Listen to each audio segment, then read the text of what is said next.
So should the Jews be concerned with what's going on in Japan? I say we should. Even though we are a very ethnocentric people, and we always ask ourselves, is it good for the Jews? Is it bad for the Jews? In fact, the Talmud tells a story of the man who started drilling a hole under his seat in the boat, and everybody started screaming at him, and he says, well, this is my seat, I can do whatever I want. And they said, but it's going to affect us all.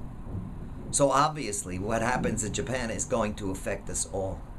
But the truth of the matter is that the Bible also tells us that we must be concerned with all humanity.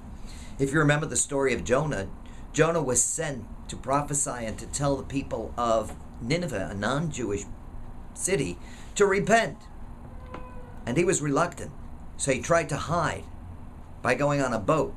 He was cast over into the waters and swallowed by a big fish and spit up. And God told him to go to Nineveh and to prophesy. And the people listened and repented. When Jonah came out, he slept, and a gourd protected him from the great sun.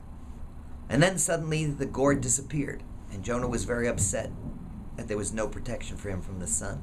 God said to him, you're worried about the gourd and you weren't worried about humanity? We must be concerned for humanity. Not only because the radiation and the lack of car parts are going to affect us, but because it's humanity. We have to care for all God's children.